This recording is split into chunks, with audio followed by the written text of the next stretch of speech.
Welcome to Star Bios, the podcast where we delve into the fascinating lives of Hollywood's most captivating stars.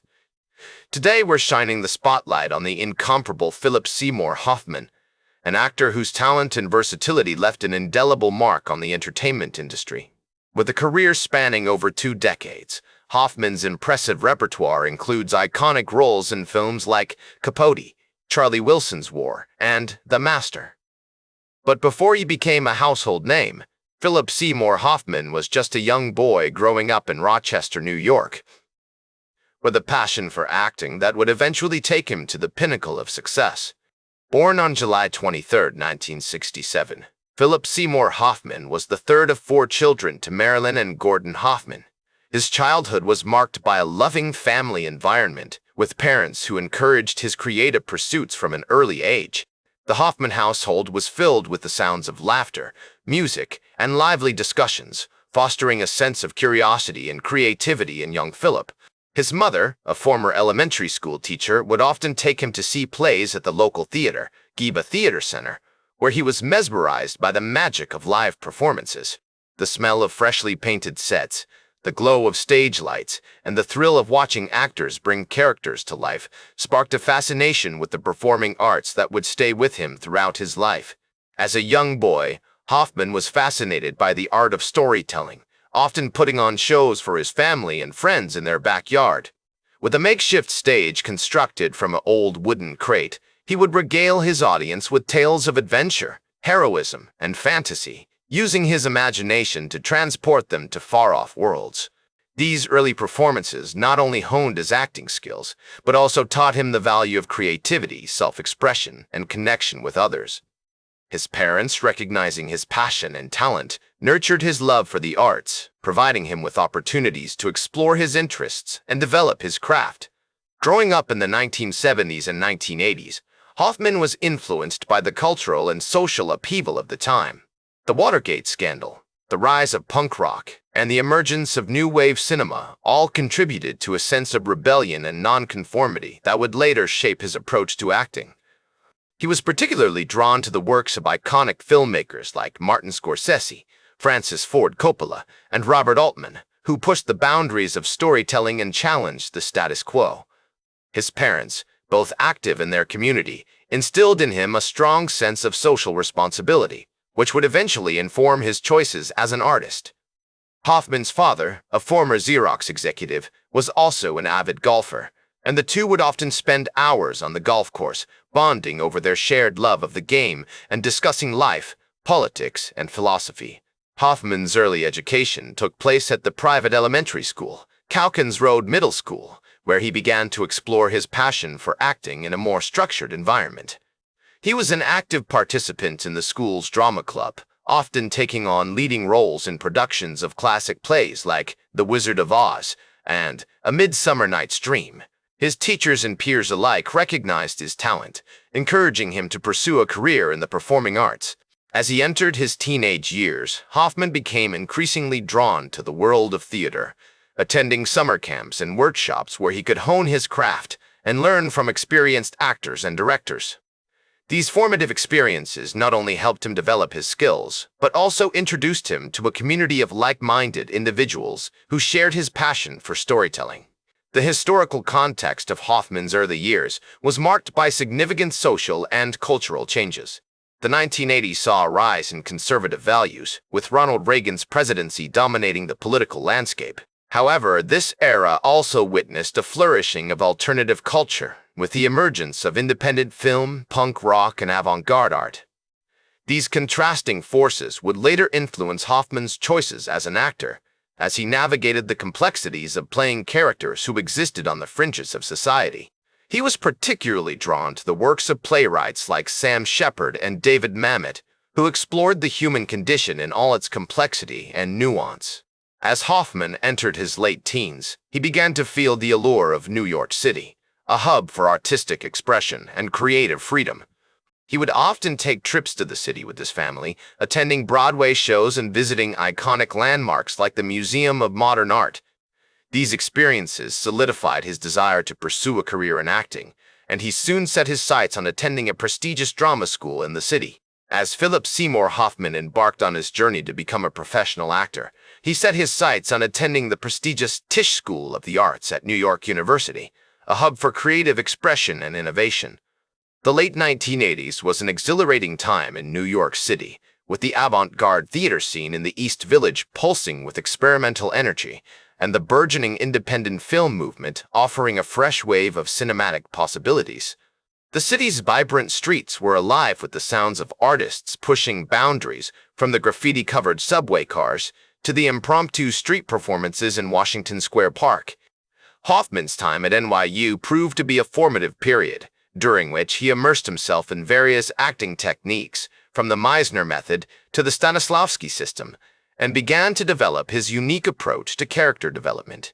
One of Hoffman's earliest notable roles was in the 1991 play The Merchant of Venice, directed by David Esbjörnsson at the Delacorte Theater in Central Park. On a warm summer evening, as the sun dipped behind the Manhattan skyline, Hoffman took to the stage, his portrayal of Lancelot Gobbo, a witty and charismatic servant, captivating the audience with its nuance and depth. His performance caught the attention of critics and audiences alike, showcasing his impressive range and versatility as an actor. This early success paved the way for future collaborations with esteemed directors like Peter Hall and Nicholas Heitner, who recognized Hoffman's talent and dedication to his craft. The 1990s saw Hoffman's career gain momentum, with standout performances in films like Scent of a Woman, 1992, where he played the role of George Willis Jr., a young cadet at a military academy, and Twister, 1996, in which he portrayed Dustin Davis, a storm chaser with a passion for adventure.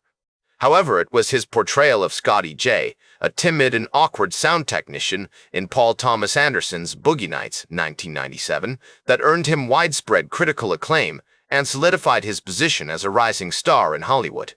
Hoffman's ability to bring depth and nuance to complex characters was evident in his work during this period, as he effortlessly navigated the transition from stage to screen. His performances were marked by a sense of vulnerability and intensity, which drew audiences into the world of the characters he portrayed.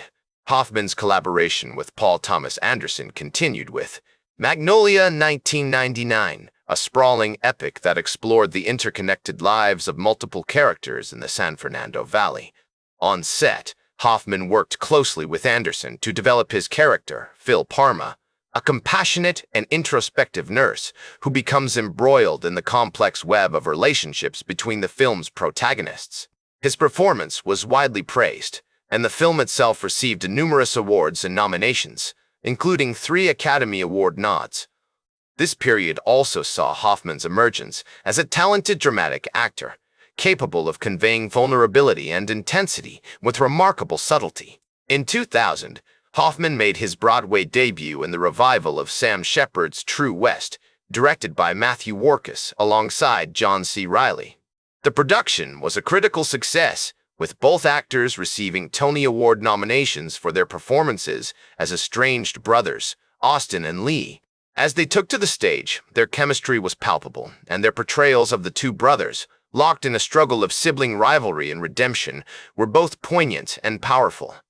This marked a significant milestone in Hoffman's career, as he demonstrated his ability to excel in both film and theater, effortlessly transitioning between mediums. Throughout the early 2000s, Hoffman continued to take on diverse roles, from the titular character in Owning Mahoney, 2003, a bank manager with a secret addiction to gambling, to the villainous Freddie Miles in Along Came Polly, 2004. His work during this period showcased his impressive range and willingness to experiment with different genres and characters. As one observer noted, Hoffman's greatest strength as an actor lies in his ability to find the humanity in even the most flawed or unlikable characters, making them relatable and ultimately unforgettable.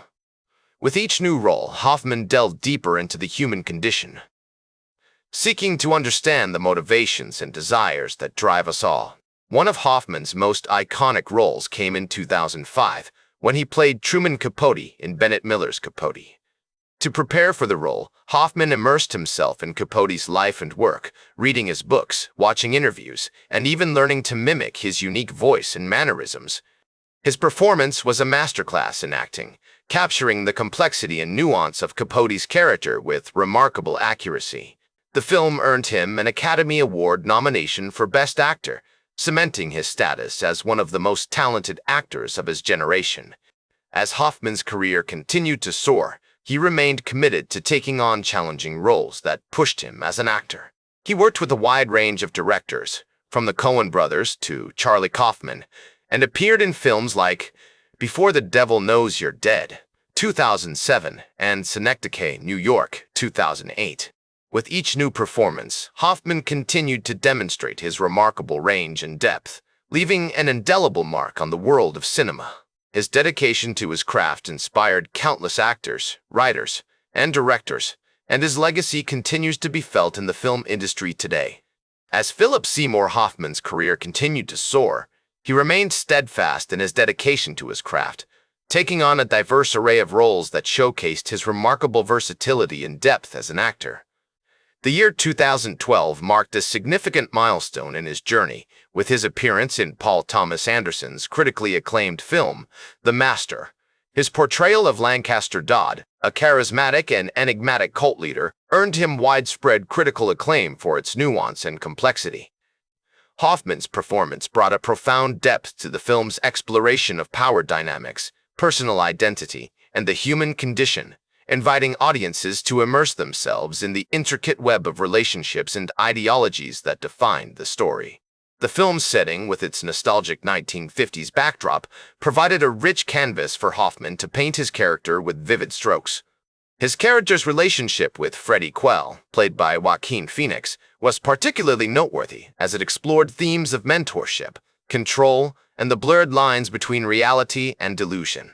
In the following years, Hoffman continued to collaborate with some of the most innovative and visionary directors in the industry, including the Coen brothers and Anton Corbijn. His appearances in films like A Most Wanted Man, 2014, and God's Pocket, 2014, further demonstrated his chameleon-like ability to inhabit a wide range of characters with remarkable ease and authenticity. Whether he was playing a German spy or a small-town mobster, Hoffman brought a level of depth and humanity to each role that was unparalleled in contemporary cinema. Tragically, Philip Seymour Hoffman's life was cut short on February 2, 2014, when he passed away at the age of 46 due to an accidental overdose. The news sent shockwaves through the film community, with colleagues, friends, and fans around the world mourning the loss of a talented and beloved actor who had left an indelible mark on the world of cinema. In the years since his passing, Hoffman's legacy has only continued to grow, with his body of work remaining a powerful testament to his remarkable talent, dedication, and passion for his craft. He is remembered as one of the most gifted actors of his generation, known for his intense preparation, his willingness to take risks, and his unwavering commitment to exploring the complexities and mysteries of human experience through his performances. As his friend and collaborator Paul Thomas Anderson observed, Phil was a force of nature, a whirlwind of creativity and energy that touched everyone he worked with. He had this incredible ability to make you feel like you were the only person in the room, like your ideas and thoughts mattered more than anything else. Today, Philip Seymour Hoffman's filmography remains an inspiration to new generations of actors, writers, and directors, a reminder of the transformative power of art to capture the essence of our shared human experience in all its beauty and complexity. His performances continue to influence and inspire, offering a masterclass in acting that transcends time and genre. As the renowned film critic Roger Ebert once wrote, "The greatest actors are those who can convey the complexity and mystery of human experience." Philip Seymour Hoffman was undoubtedly one of these actors, a master of his craft who brought depth, nuance, and humanity to every role he played, leaving behind a legacy that will continue to illuminate the world of cinema for years to come. He was a true artist, a seeker of truth and authenticity, who inspired those around him to strive for excellence and push beyond their creative boundaries. His dedication to his craft was contagious, inspiring a community of filmmakers and actors to pursue their passions with renewed purpose and intensity. Through his work, Hoffman reminded us that the greatest stories are those that capture the complexity and richness of human experience, with all its contradictions, paradoxes, and mysteries. That's all for today's Star Bios. Remember to like, share, and subscribe. And until next time, I'm Casey Gold reminding you to keep shooting for the stars.